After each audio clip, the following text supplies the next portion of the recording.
suatu sebab apa nama kedua negara ini gitu ya begitu mirip.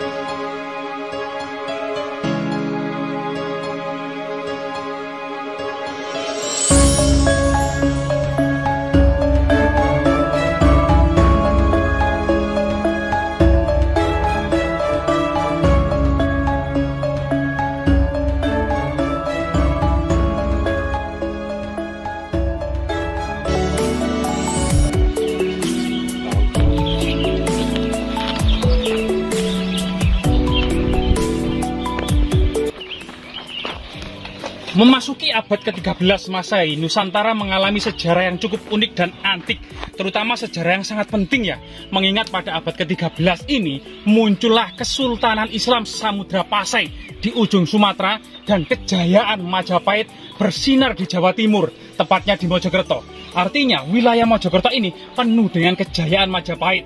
Mojokerto full of Majapahit greatness. Lah kali ini kita coba menelisik jejak-jejak peradaban di lereng-lereng gunung, di lembah-lembah, di sawah-sawah. Terutama di sini kita mendapati kebun pisang. Nah, kebun pisang yang cukup unik ya. Pisang di sini tidak terlalu tinggi, juga tidak terlalu rendah. Kemungkinan ini pisang Cavendish kemungkinan ini. Nah, kita coba berjalan-jalan ya, menyusuri pisang Cavendish yang buahnya ya. Nah, buahnya memang banyak loh, ada yang roboh pisangnya. Ternyata ada yang roboh juga. Nah, di sini kelihatannya di sini penuh dengan perawatan yang ekstra kelihatannya di sini. Pisang-pisang ini ada sebagian besar yang mulai berbuah dan ada sebagian besar yang lainnya itu masih belum berbuah. Dan ini memang diusahakan secara maksimal ya. Kondisinya seperti ini. Nah, ini pisangnya. Ini mulai berbuah pisangnya seperti ini ya. Mungkin kondisi tanahnya seperti ini. Ini kondisi tanahnya karena terlalu lempung gitu ya. Jadi lapisan humusnya ini kemungkinan sudah tipis sekali. Lapisan humusnya. Jadi kondisi pertumbuhan di sini mungkin agak terhambat. Karena pohon-pohon ini seharusnya memiliki bonggol yang besar. Tapi kemudian dari jejak-jejak daun-daun yang sudah kering ini terlihat. Kenapa kok seperti ini ya? Kita kondisi tanahnya saja kita lihat bahwasanya di sini itu lapisan-lapisan lempung yang cukup jauh ya di pedalaman. Cuman ini butuh perawatan ekstra semacam ini jejak-jejak sekam atau kemudian kotoran ayam. Ini memang sangat bagus untuk pertumbuhan pisang karena banyak mengandung kalsium. Nah, tapi kemudian juga dipupuk ini, perlu pupuk urea karena kondisi-kondisi yang rendah ini membutuhkan pupuk semacam zat-zat yang banyak mengandung urea. Yang sangat banyak mengandung urea dan kalsium gitu ya. Itu adalah kotoran kambing. Nah, kotoran kambing apalagi kambingnya yang senantiasa diberi makan daun lamtoro. Daun lamtoro atau daun pete kecil ini banyak mengandung kemudian urea, banyak mengandung kemudian zat-zat yang dibutuhkan untuk pertumbuhan pisang.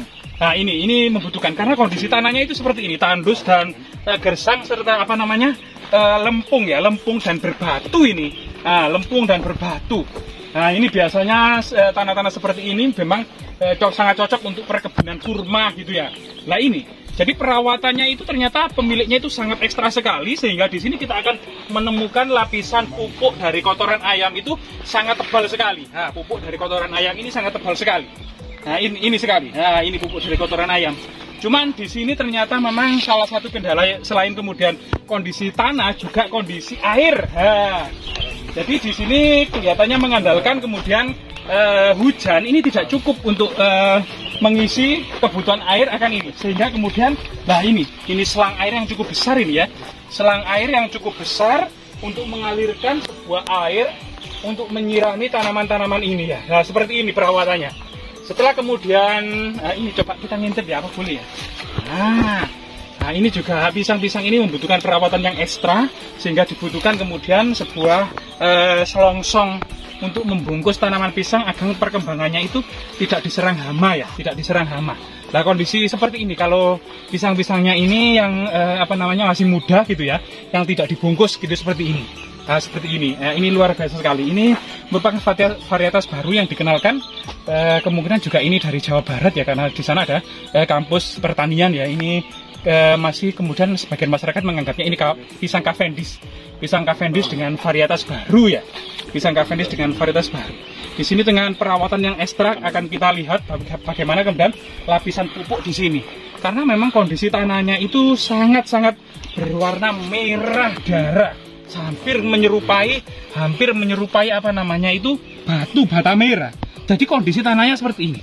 Nah ini luar biasa sekali, artinya memang sebuah inisiatif untuk membentuk perkebunan pisang di atas tanah mungkin jejak galian ini ya. Di atas tanah yang sangat tandus dan lempung ini, lapisan humusnya sangat tipis ini, tentu memang membutuhkan perawatan air yang cukup dan pupuk yang cukup pula ya gitu ya. Semacam kemudian di sini adalah membutuhkan pupuk ini dari kotoran ayam yang cukup tebal. Memang kotoran ayam ini sangat-sangat baik untuk pertumbuhan pisang. Nah itu.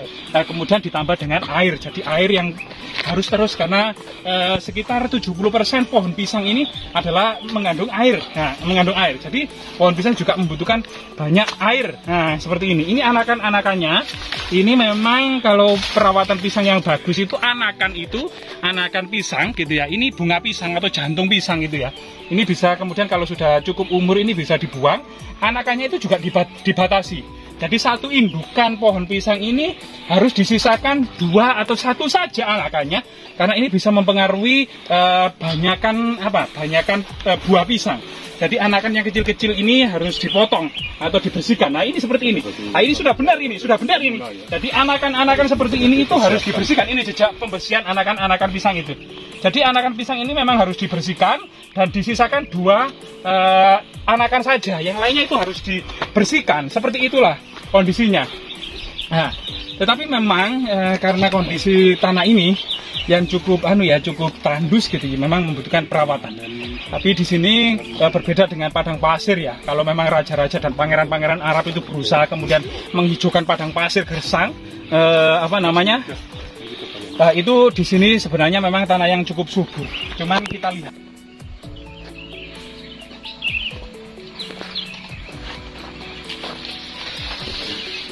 Memang penelitian pisang itu dikembangkan secara luas itu di Hawaii ya.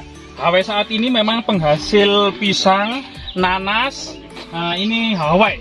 Nah, sebenarnya kesempatan bagi Mojokerto ini adalah alpukat mentega varietas baru yang konon katanya buahnya sebesar semangka. Ini merupakan sesuatu peluang ya bagi para petani kita kan gitu. Pisang juga memang memang secara modern dan sangat luas sekali adalah kebun pisang yang ada di Hawaii. Selain kemudian kebun nanas dan breadfruit atau kalau di sini itu sukun. Nah, sukun. Karena Hawaii sendiri itu dari suku bangsa Hawaii yang dekat dengan yang miliknya Amerika Serikat gitu ya, yang dekat dengan Amerika Serikat yang di lautan Samudra Pasifik yang sangat jauh dari Nusantara. Ini penduduk aslinya itu sebenarnya itu Melayu Polinesia, sebenarnya ras Austronesia, Australoid. Artinya memang nenek moyang kita itu benar-benar penguasa samudra dari Hawaii di timur jauh sana itu sampai Madagaskar di sebelah timur Afrika, dari Tasmania sampai kemudian Taiwan. Jadi penduduk asli Taiwan itu diduga juga merupakan bangsa Australoid, Austronesia ya. Nah, itu luar biasa sekali. Nenek moyang kita menemukan penguasa samudra pada masa lalu dengan relief perahu bercadi. Itu kita lihat relief di Borobudur itu ada semacam jenis perahunya itu sekitar 12 jenis perahu yang ada di yang ada di Borobudur. Dari segi layarnya ya kapal layar dari segi cadiknya, dari segi haluannya, buritanya, dan dari segi kemudian dek itu geladaknya. Nah, kapal-kapal kita itu geladaknya itu ada naungan semacam rumah kecil gitu. Nah, itu kemudian nenek moyang kita sampai Madagaskar di sana itu bisa hidup dan memberikan pelajaran bagi suku-suku Afrika untuk bertahan hidup dengan membawa tanaman pisang. Bonggol pisang, anakan pisang, kemudian umbi-umbian semacam tales gitu ya. Tales dan umbi-umbian ini dibawa oleh pelayar-pelayar Polinesia, pelayar-pelayar Sriwijaya itu menuju Madagaskar. Di sana mengembangkan pertanian sampai merambah ke Afrika Timur. Jadi mengajari suku Bantu dari Afrika itu ya untuk membuat mengajari tentang tanaman pisang dan umbi-umbian sebagai alternatif mengatasi kelaparan di Afrika. Memang benua Afrika itu sejak masa yang sangat lampau gitu ya, itu senantiasa berkutik pada kelaparan. Assalamualaikum warahmatullahi wabarakatuh. Jadi kita juga menengok kembali kenapa kemudian awal Masehi itu Nusantara memiliki kemaharajaan yang sangat besar. Itu yang kurang diekspos adalah Funan. Funan itu merupakan sebuah kerajaan Melayu Polinesia yang merupakan puncak dari peradaban perunggu di muara Sungai Mekong ya, saat ini Kamboja. Itu pernah menaungi kepulauan Nusantara pada abad ke-1. Disitulah kemudian perkembangan agama Hindu dan Buddha mulai bersemi di kepulauan Nusantara. Tapi kemudian peluang Selat Malaka sebagai jalur globalisasi pelayaran samudera pada abad ke-7 gitu ya. Seiring kemudian berjayanya dinasti Umayyad di barat dan kemudian dinasti Tang di Tiongkok, ini terjadi pelayaran yang sangat besar, pelayaran dan perdagangan internasional pada abad ke-7. Ini kemudian diambil alih oleh Sriwijaya. Sriwijaya memanfaatkan peluang pelayaran samudera yang ada di Malaka ini untuk mengalihkan dari Funan kemudian di lembah Sungai Mekong itu kemudian beralih ke dekat dengan Selat Malaka, yaitu di muara Sungai Musi Palembang dan di muara Sungai Batanghari Jambi. Disinilah kemudian awal-awal seminya Sriwijaya benar-benar mengambil peluang dari perdagangan samudra. Sehingga kemudian pada masa ketika Jawa itu kemudian awalnya adalah di bawah pengaruh Sriwijaya, kemudian dalam dinasti Sailendra itu ya, itu kemudian di pedalaman memang pesisir utara, tapi waktu itu disupport Sriwijaya gitu ya. Tapi kemudian pada masa-masa tertentu terjadi perang antara Jawa dan Sriwijaya.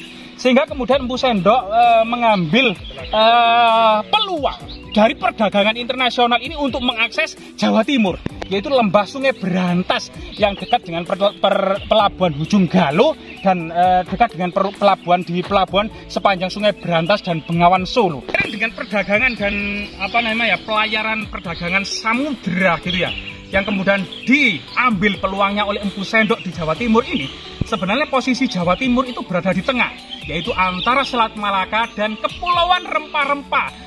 Pusat rempah-rempah di Maluku, antara Maluku dan Malaka, Entah suatu sebab apa nama kedua negara ini gitu ya begitu mirip, yaitu Malaka, Maluku.